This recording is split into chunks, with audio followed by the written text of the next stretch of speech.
Welcome to exam capsule. आज हमने इससे पहले जो है कि एनसीईआरटी का फर्स्ट चैप्टर कब, कहाँ और कैसे इंट्रोडक्शन के रूप में हमने देख लिए थे। आज हम लोगों का चैप्टर है 2, जिसमें दिया हुआ है आरंभिक मानव की खोज में। तो ठीक है, ये एनसीईआरटी का जो है चैप्टर नंबर 2 है, जो कि हम लोग सीटेट के पेपर 2 के एसएसटी जो है पार्ट के लिए हम लोग इसको कर रहे हैं, जो कि एक एनसीईआरटी के शॉर्ट नोट्स के रूप में है। इसमें से एक एक लाइन जो है एनसीईआरटी का है और वही लाइन यहाँ पे दिया गया है जो इम्पोर्टेंट है। तो इसको हर एक लाइन को आप लोग बहुत अच्छे से ध्यान से देखिएगा, पढ़िएगा और याद कीजिएगा, क्योंकि ये लाइन सीधा सीधा आपको एग्जाम्स में देखने को मिल सकते हैं।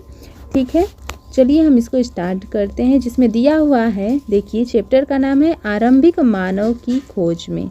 ठीक है, आरंभ में मानव जो है कि कैसे खोज, यहाँ पर कैसे मिले, उसको देखते हैं। तो दिया हुआ है आरंभिक नगर, सबसे पहले आरंभिक नगर। तो इसको देखते हैं, जिसमें दिया हुआ है कि आखेटक। आखेटक कौन होता है? जो शिकारी होते थे। और खाद्य संग्राहक, खाद्य संग्राहक कौन है? तो वही शिकारी जो अपने शिकार करके खाद्य का, भोजन का संग्रह करते थे, उनको खाद्य संग्राहक कहा जाता था। और ये कहाँ पर मिले? तो महाद्वीपों में 20 लाख वर्ष पहले रहते थे। जो आखेटक या जो खाद्य संग्राहक है, ये कब और कहाँ मिले? तो महाद्वीपों में मिले। और कब? तो 20 लाख वर्ष पहले रहा करते थे। ठीक है, तो इन्हें यह नाम भोजन का इंतजाम करने की विधि के आधार पर दिया गया। क्यों आखेटक या खाद्य संग्राहक नाम दिया गया? क्योंकि ये क्या करते थे? भोजन का इंतजाम में हमेशा लगे रहते थे। उसी के आधार पर इनको आखेटक या खाद्य संग्राहक कहा गया। अब भोजन कैसा था इन लोगों का? क्योंकि इन लोगों को भोजन उपजाना या बनाना तो नहीं आता था। ये लोग क्या करते थे? भोजन के लिए शिकार करते थे, जानवरों का, मछलियों, चिड़ियों का, फल फूल, पौधे, पत्तियाँ, ये सब अंडे, ये सब चीज़ों का शिकार करके भोजन के रूप में इसको संग्रह कर लेते थे। इसी के आधार पर इनको नाम मिल गया क्या? खाद्य संग्राहक। ठीक है, तो एक पॉइंट हम लोग जान चुके हैं। कब और कहाँ से इनका निवास स्थान शुरू हुआ? तो 20 लाख वर्ष पहले, याद रखिएगा, महाद्वीपों में सबसे पहले आखेटक या खाद्य संग्राहक के रूप में इनको देखा गया था। अब दूसरा पॉइंट आता है कि ये एक स्थान से दूसरे स्थान पर जाते क्यों थे? जाने का कारण क्या था? क्योंकि उस समय 4 व्हीलर बोलेरो तो था नहीं। वहाँ पे जाने के लिए क्या साधन का यूज करते थे? क्यों जाना पड़ता था इनको? तो ये पॉइंट देखेंगे। तो इसमें है कि भोजन की तलाश में इन्हें एक स्थान से दूसरे स्थान पे जाना पड़ता था। क्यों जाना पड़ता था? क्योंकि ये तो खुद भोजन उपजाना, खेती करना तो आता नहीं था अभी इनको भोजन चाहिए था, पकाना भी नहीं आता था, आग की भी खोज अभी नहीं हुई थी। तो ये भोजन की तलाश में जब एक जगह पे निवास कहीं करते थे, वहाँ पे भोजन, फल फूल, शिकार जो भी ख़त्म हो जाता था, तो उस स्थान से वो दूसरे स्थान पे चले जाते थे। इसलिए उन्हें एक स्थान से दूसरे स्थान पे जाना पड़ता था। ठीक है, एक पॉइंट क्लियर हो गया। दूसरा है कि चारा की तलाश में क्यों जाते थे एक स्थान पे से दूसरे स्थान पे? चारा की तलाश पे, जानवरों की शिकार करते हुए, क्योंकि एक जगह शिकार करते करते वहाँ पे जानवर ख़त्म हो जाते थे, तो दूसरे जगह जाना पड़ता था। और अलग अलग मौसम में फल की तलाश में। अब हर एक मौसम में अलग अलग फल होता है, तो अलग अलग मौसम में जिस तरह के फल मिलते थे, उस मौसम में उस जगह पे भी चले जाते थे। पानी की तलाश में, आज ज़्यादातर नदियों के किनारे रहते थे, क्योंकि वहाँ पे पानी की पूर्ति उनकी अच्छे से हो जाती थी। ठीक है, फिर दिया हुआ है नेक्स्ट पॉइंट कि इन लोगों ने काम के लिए पत्थर, लकड़ी और हड्डियों के औजार बनाए थे। क्योंकि ये लोग शिकार करते थे, शिकार करने के लिए हथियार की ज़रूरत पड़ती है। शिकार के लिए हथियार की ज़रूरत पड़ेगी तो किससे बनाते थे उस समय? तो पत्थरों से। और वो भी पत्थरों के जैसे बनाते थे, वो शल्क की तरह थे। शल्क यानी कि एक पत्थर होता है ऐसे, और उसमें से क्या करते थे? किसी भी धारदार चीज़ से या पत्थर से ही टुकड़ा करके इसमें 2 पार्ट बना देते थे। तो यहाँ पे जो नुकीला हो गया, तो यहाँ पे कोई हत्था नहीं लगा रहता था, यहीं से पकड़ करके और इनको जो भी चीरना फाड़ना रहता था, वही नुकीले पत्थर से यहाँ से कट करते थे। ठीक है, ये हड्डियों के भी होते थे, लकड़ियों के भी होते और ज़्यादातर पत्थरों के पाए जाते थे। अब नेक्स्ट देखते हैं हम लोग, पॉइंट दिया हुआ है कि पूरा स्थल किसको कहते हैं? पूरा स्थल किसको कहा जाता था? पूरा स्थल, देखिए, उस स्थान को कहा जाता था जहाँ पे औजार, बर्तन, इमारत जैसे वस्तुओं के अवशेष मिले हैं। हम लोग पिछले चैप्टर में पढ़ चुके थे, पुरातात्विदों के द्वारा ही ये सब चीज़ें खोजा जाता था। तो पूरा स्थल क्या था, जहाँ पे कोई साक्ष्य मिला, किसका, औजार हो, बर्तन हो, इमारत, कोई भी ऐसे अवशेष मिले जिससे ये पता चलता था कि उस स्थान पे पहले कोई रहता था, तो वही थे पूरा स्थल। ठीक है, अब देखते हैं हम लोग भीमबेटका। तो पहले तो जानना है कि भीमबेटका है कहाँ, तो ये मध्य प्रदेश में है। भीमबेटका नर्मदा नदी के किनारे है, ठीक है, सॉरी, नर्मदा नदी के आसपास में ही एक गुफा है, वहीं पर है। तो ये पूरा स्थल पर गुफा है। इस पूरा स्थल पे यानी भीमबेटका जो है, वहाँ पर क्या क्या है, गुफाएं व कंदराएं मिलती हैं, जहाँ लोग रहते थे।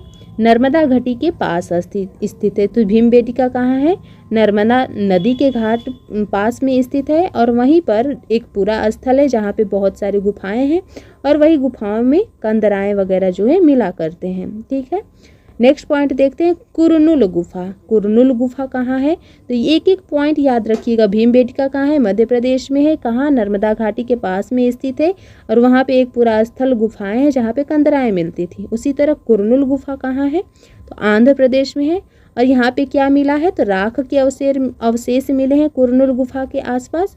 इसका इस्तेमाल जो है मांस भूनने व खतरनाक जानवरों को दूर भगाने के लिए होता था। तो पहले समझते हैं कुरनुल गुफा। तो ये एक प्रकार का गुफा था आंध्र प्रदेश में, जहाँ पे क्या होता है, गुफा में क्यों रहते थे लोग, जिससे धूप, वर्षा, ठंडी वगैरह से ये बच सके। और यहाँ पे राख के अवशेष, राख कैसे मिलेगा, जब आग जलेगा। तो आग जला करके क्या करते थे लोग, ये गुफाओं में रोशनी करते थे, मांस भूजते थे, और ठंडी में ठंड से बचाव करते थे। खतरनाक जानवरों को जो है रोशनी देख करके वो भी दूर रहते थे। तो बहुत सारे फ़ायदे थे इनके गुफाओं में रहने से और आग जला करके रहने से। ठीक है, तो कुरनुल गुफा समझ चुके होंगे आप लोग, आंध्र प्रदेश में है। राख के अवशेष मिले, मांस भूजने और खतरनाक जानवरों को दूर भगाने के लिए ये गुफाओं का इस्तेमाल करते थे, ताकि इनके खतरा थोड़ा सा कम हो सके। अब आता है एक नेक्स्ट पॉइंट कि लगभग 12,000 साल पहले, 12,000 साल पहले यानी कि कहीं ना कहीं आप आ जाइएगा मध्य पाषाण काल में। लगभग अब आ जाइए मध्य पाषाण काल में। क्या हुआ कि धीरे धीरे, पूरा पाषाण काल में हम देख चुके आखेटक के रूप में थे, धीरे धीरे मध्य पाषाण काल आया, जलवायु में बड़े बड़े बदलाव आए। और जब बड़े बड़े बदलाव आए यानी कि कहीं ना कहीं ये थोड़ा धीरे धीरे स्थिर होने लगे थे। जब स्थिर होने लगे थे तो क्या होने लगा, इनके परिणाम स्वरूप घास वाले मैदान बनने लगे, यानी कि ये कहीं ना कहीं एक इकट्ठा होकर के धीरे धीरे रहना शुरू कर दिए। हिरण, बारहसिंगा, भेड़, बकरी, गाय जैसे जानवरों की संख्या में बढ़ोतरी हुई। मछली महत्वपूर्ण स्रोत बना। ठीक है, तो 12,000 यानी कि याद रखिए मध्य पाषाण काल में आ चुके हैं हम लोग।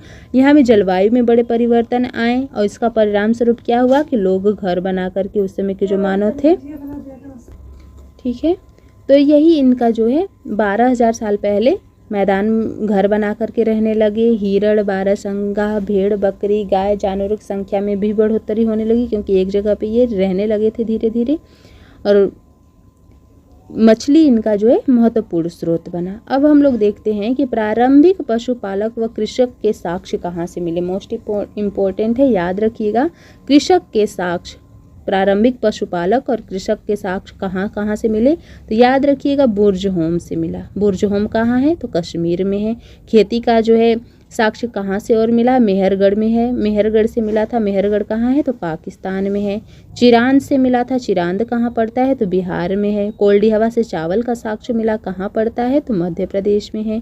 दो अजली कहाँ है, तो असम में है। ये पॉइंट सब याद रखिएगा, एकदम इम्पोर्टेंट है कि कौन कहाँ से क्या साक्ष्य मिला है। ठीक है, अब हम लोग नेक्स्ट पॉइंट देखते हैं बुर्जहोम। एक एक करके हम लोग देखते हैं। तो बुर्जहोम जो है वर्तमान कश्मीर में लोग गड्ढे के नीचे घर बनाते थे, जिन्हें गर्तवास कहा जाता था। तो बुर्ज क्या हो जाएगा बुर्जहोम का, तो गड्ढे बना करके नीचे रहते थे।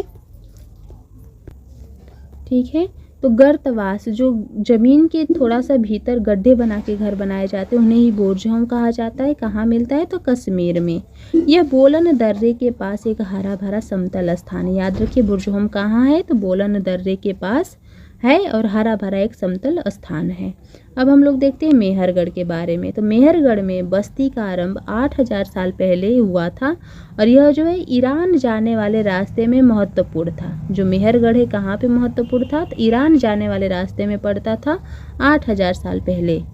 इस इलाके में सबसे पहले जौ, गेहूँ, भेड़ बकरी पालना सीखा। ठीक है, जो इलाके में रहते थे मेहरगढ़ वाले, उसमें जौ गेहूँ ये सब पैदा करना, भेड़ बकरी पालना, ये सब पहले सीखे।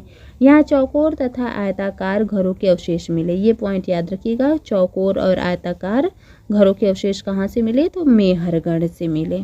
नेक्स्ट पॉइंट देखते हैं, दिया हुआ है कि मेहरगढ़ में कब्रों के साथ साथ सामान भी रखे जाते थे। एक और साक्ष्य मिला कि मेहरगढ़ में जो कब्र थे उनके साथ साथ सामान भी रखे जाते थे और कब्र में मानव के साथ बकरी भी दफनाई जाती थी। याद रखिएगा, मेहरगढ़ में ही साक्ष्य मिला है शवों के साथ बकरी को भी दफनाना। ठीक है, याद रखिए मेन पॉइंट, बकरी को भी दफनाना का साक्ष्य कहाँ से मिला? तो मेहरगढ़ में मिला। अब नेक्स्ट पॉइंट आता है पूरा पाषाण। पूरा पाषाण क्या है? तो यह दो शब्दों, पूरा यानी कि प्राचीन, पाषाण यानी कि पत्थर। पूरा यानी प्राचीन, पाषाण यानी पत्थर, यानी कि प्राचीन पत्थरों से बना हुआ जो समय था पूरा पाषाण कहलाया। 3 भागों में बांटा गया है इसको, आरंभिक, मध्य और उत्तर पूरा पाषाण काल। तो देखते हैं हम लोग पूरा पाषाण काल का समय। तो याद रखिएगा 20 लाख से 12,000 साल जो समय था, टाइम पीरियड था, उसको पूरा पाषाण काल कहा गया। इसी को आरंभिक काल भी कहा जाता है। मध्य पाषाण काल किसको कहा गया? तो 12,000 साल से लेकर के 10,000 साल पहले के बीच में जो पर्यावरणीय बदलाव आए, मेन पॉइंट यही है कि मध्य पाषाण काल में पर्यावरणीय बदलाव बहुत अधिक देखे गए थे। रहने का, निवास, खाने पीने का, सब चीज़ों में धीरे धीरे बदलाव आने लगा था। और लास्ट में आता है नव पाषाण काल, जो तीसरा स्टेज है। 10,000 साल पहले जो है अगले युग की शुरुआत हुआ नवपाषाण काल का। नवपाषाण काल में आग पहिए का आविष्कार वगैरह देखा जाता है, अच्छे ढंग से आने जाने की चीज़ें बनने लगी। तो ये रहा हमारा चैप्टर नंबर 2 एनसीईआरटी के जो है सेकेंड चैप्टर का। और ये इसमें उतना ही दिया गया है, जो पूरे जो है चैप्टर का निचोड़ है, एक पॉइंट जो इम्पोर्टेंट है वही है। तो इसको ज़रूर एक शॉर्ट नोट्स आप सभी बना लें, उसको 1 बार 2 बार 3 बार रिवाइज कर लें, ताकि जो है ये लाइन जब एग्ज़ाम में उठा करके पंक्ति दे तो हम लोगों को ज़्यादा टाइम न गवा करके उसको पकड़ने में आसानी हो। ठीक है, तो मिलते हैं नेक्स्ट वीडियो में। Thanks for watching.